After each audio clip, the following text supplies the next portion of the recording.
The abstract world of philosophy is incredibly fascinating. Stoicism, nihilism, absurdism, and many other philosophical schools teach us how to think, act, and distinguish right from wrong.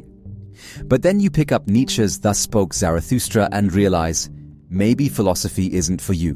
Why is it so complicated? Since the dawn of time, philosophers have written mountains of texts, but how much of it is really relevant to us today?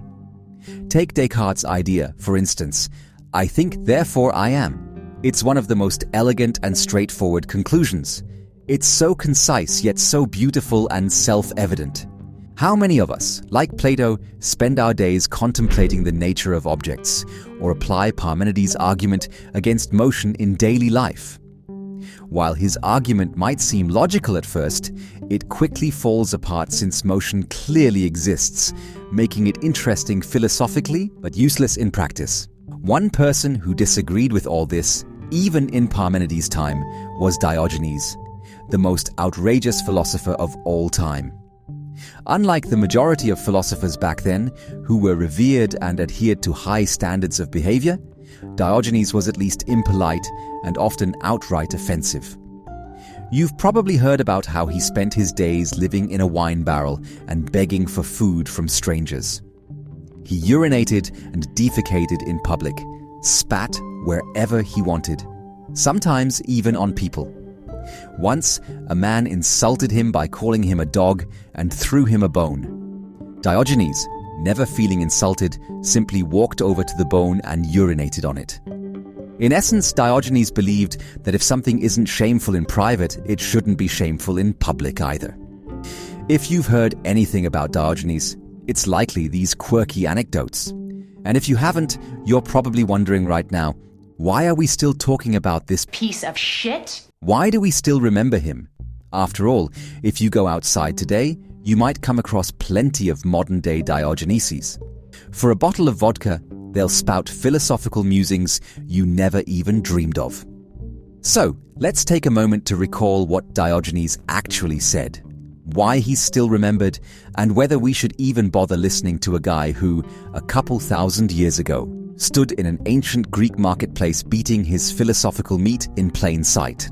To start with, Diogenes believed that philosophers often made life more complicated than it needed to be by creating unnecessary rules and prescriptions that blocked the true nature of humans.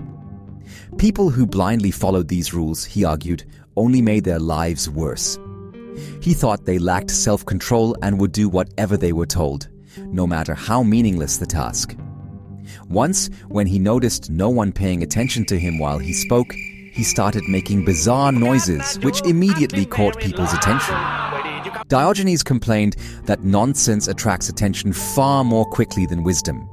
And honestly, doesn't that remind you of our social media today?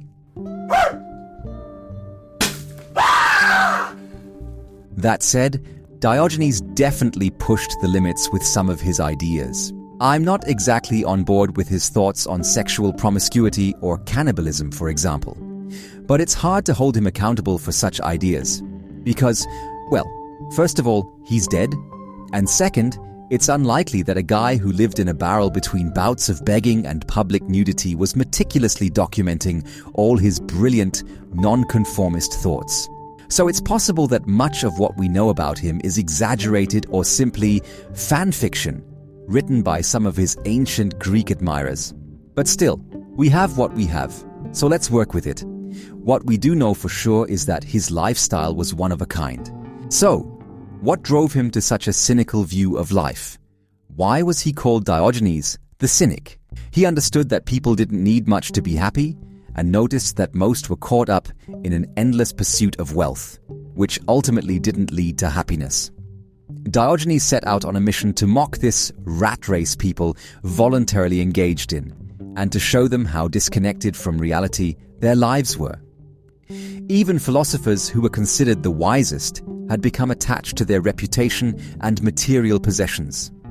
This led him to criticize the philosophers of his time and develop the idea that most people were driven by self-interest rather than a genuine desire to be good. Sadly, many of us can relate to this issue. The fear that most of our relationships are transactional and that the people we call friends or lovers are with us because they stand to gain something, not because they genuinely like us. Did Diogenes believe that humans were motivated purely by self-interest? Well, yes and no. He thought people weren't inherently good, and that social norms, along with our inability to embrace our instincts, had led to our current state of spiritual poverty.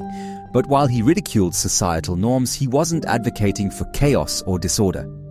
He didn't break customs just for the sake of breaking them. He did so to prove a point, often at the expense of others' reputations. One could think Diogenes was just an overgrown teenager, taking non-conformity to its extreme, that he hated life and this was his way of expressing his misery, but in fact, it was quite the opposite. He loved life. When asked if life was evil, he responded that it wasn't life itself that was evil, but living it in wickedness. He appreciated the simple things in life and was grateful for whatever came his way. He found joy in the warmth of the sun, the beauty of nature, and even the company of a dog. He famously declared himself a king among men, which is ironic considering he was essentially homeless. But he said this not because of wealth he didn't have, but because he felt no need for it.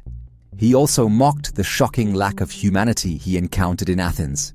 This led to another famous stunt where he walked through the marketplace in broad daylight with a lantern, claiming to search for a true human being. Diogenes didn't mind being compared to a dog. In fact, he embraced it. To him, a dog led the most carefree and honest life. It ate whatever it was given, slept wherever it pleased, and lived without worry. This was ideal for Diogenes. Perhaps the most underrated part of his philosophy, though, was his belief in self-sufficiency and autonomy. Diogenes doesn't want you to simply acknowledge that the world is cynical. He wants you to fully understand this and ultimately free yourself from it. It's one thing to lament the complexity of the modern world, but it's another to act in accordance with it, or at least be prepared for it. There's a story that Diogenes would stand in front of statues begging for alms. When people asked him why he was doing this, he replied that it was to get used to being rejected.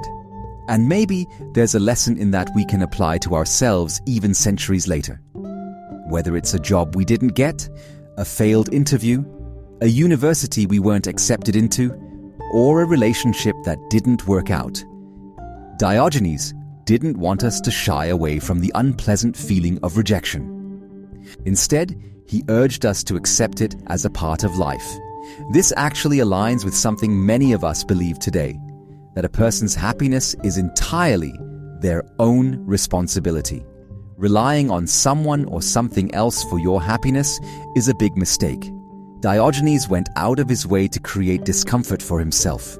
For instance, he would roll around in hot sand on scorching summer days to build resilience against life's hardships. And yes, that example might seem extreme, but in essence, it's similar to why people take cold showers. Why do you do it? Do you dislike warm water? I doubt it. It seems more likely that you do it to prepare yourself for the difficulties of the day ahead. After a start like that, any problem might feel less intense, so maybe that's the real point. So, thank you, Diogenes. At first glance, he seems like just another madman, but deep down, his beliefs resonate more with us than we might expect. Most people have never read dense philosophical texts, and perhaps it's for the better that all of Diogenes' written works were lost. What we're left with are his examples and actions, which we can still learn from. Diogenes often felt alienated by society's obsession with wealth and material possessions. The ostentatious display of riches only deepened his sense of disconnection from the values people held dear, values that he saw as artificial and damaging to the human spirit. Diogenes saw these displays as symptoms of humanity's growing distance from nature and the simple life. This estrangement didn't lead him to despair, though.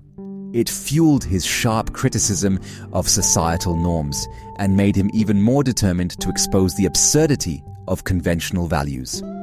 Rejection, whether personal or societal, was something Diogenes confronted head-on. Instead of allowing rejection to demoralize him, he saw it as a tool for personal growth. He intentionally sought out situations where rejection was likely, as in the story of him begging for alms in front of statues to desensitize himself to it. To Diogenes, rejection wasn't something to be feared, but a natural part of life that should be embraced and understood. By training himself to withstand rejection, he built an inner resilience that allowed him to live without being crushed by societal expectations. Diogenes also faced ridicule and insults with a remarkable lack of concern. He embraced the mockery and turned it back on his critics, often through humor or paradox. When insulted or compared to a dog, for instance, he embraced the label, saying that dogs lived a purer, more honest life than humans. This response baffled and disarmed his detractors, showing that he refused to let their judgments control his sense of self-worth. His teachings and actions were deliberate provocations aimed at challenging widely accepted values and norms. He used humor, paradox, and shocking behavior to provoke thought and question what truly matters in life. By behaving in ways that society deemed inappropriate or scandalous, Diogenes forced people to confront the hollowness of their own beliefs. This unconventional approach deeply influenced later philosophical movements, especially the Stoics, who admired his self-sufficiency and indifference to external circumstances. Even when Diogenes was captured and enslaved, he did not lose his sense of dignity or fall into despair. He saw himself as no less than the people who bought or sold him, remarking that even slave owners required masters of their own. His attitude toward slavery was pragmatic and detached. While other slaves suffered from hunger and poor treatment, Diogenes pondered the absurdity of his situation. He found it ironic that his captors, instead of feeding him well to increase his market value, starved him, thereby reducing the very thing they sought to profit from. Despite his hardships, Diogenes was arguably the happiest man when he had a good meal. He found joy in the most basic aspects of life, far removed from the luxuries that others depended on for happiness. While anyone else in his position might have lost faith in themselves, Diogenes remained unshaken. His sense of superiority over others was not rooted in material wealth or social status, but in his inner freedom. When asked by a potential buyer what he was good for, Diogenes famously replied, "For ruling over people."